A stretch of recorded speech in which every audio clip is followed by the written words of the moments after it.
Hi, my name is Natisha, and I will be talking about PECS, which stands for the Picture Exchange Communication System. This system has a number of noteworthy attributes. First and foremost, it does not rely on complex technology or expensive materials. You merely need paper with pictures, lamination, Velcro, and a binder similar to this to place the pictures that your child will learn to exchange to meet their wants and needs.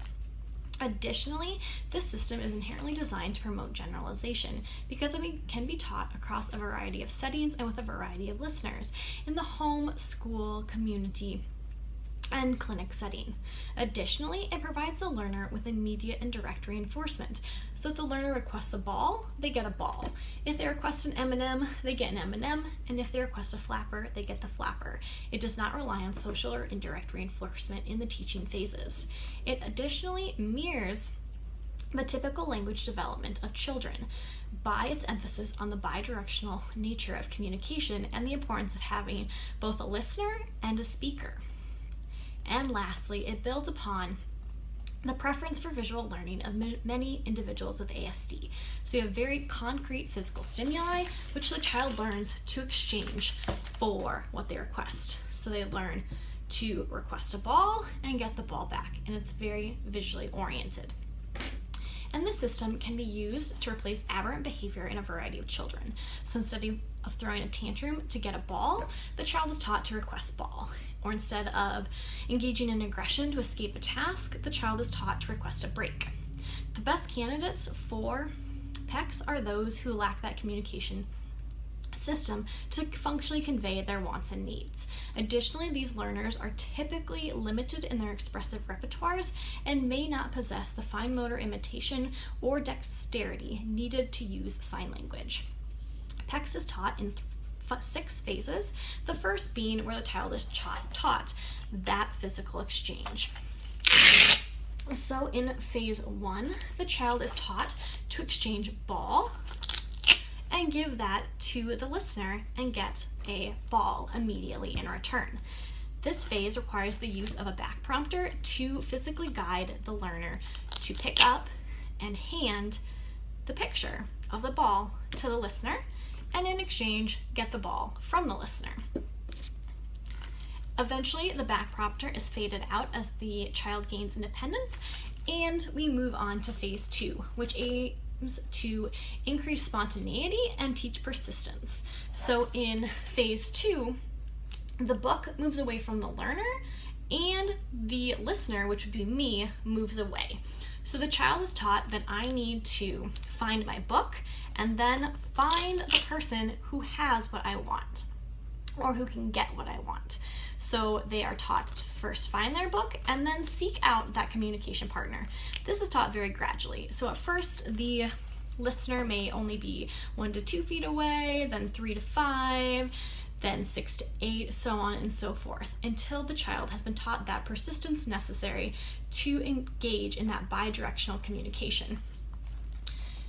Once the child has met mastery of phase 2, they move on to phase 3, which focuses on picture discrimination. So in this phase, there is a desired picture on the book, and in the early stages, there is something the child may not like. So in this case, the kiddo is not a fan of pretzels.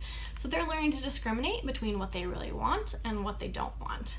So there's no reason for them to request a pretzel if they really don't want a pretzel. So once they can discriminate between these 2 pictures, you replace the undesired picture with something else they may really like. So for this kiddo, he likes a ball, but he also really likes M&Ms. So we're teaching the child to request and discriminate.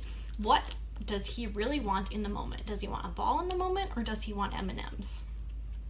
And so as the child gains mastery of the ability to discriminate, the pictures can move into the book, and you can have multiple pages. So we have a tangible page for this learner, we have edibles, and then we have those functional communication phrases, such as more time, all done, move, so on and so forth. Once the child is taught to discriminate between pictures, you add sentence structure in phase 4. So the child is taught to request, I want so-and-so. So in the beginning stages, I want is on the book, and then they find what they want. I want a ball, and they exchange the entire sentence and give that to the listener to request I want ball. As the child gains mastery of phase 4, the I want is moved into the book, and we move on to phase 5, which is teaching the child to respond directly to the question of what do you want. So the child hears the listener say, what do you want? This begins with a point to the book. The child then responds by saying, I want ball. And in that response, they are responding directly to the question asked by the listener. That point is faded with a gradual time delay as this phase progresses. And the last phase, which would be phase 6, teaches the child to comment. So they're taught to comment, I see so-and-so, or I see this in the environment. They can also be taught to say, I hear this song, or I hear clapping, or I hear stomping. So this is the first phase where they're not given what they are commenting on, because it's really the foundation of the communication skills that you're teaching in phase 6.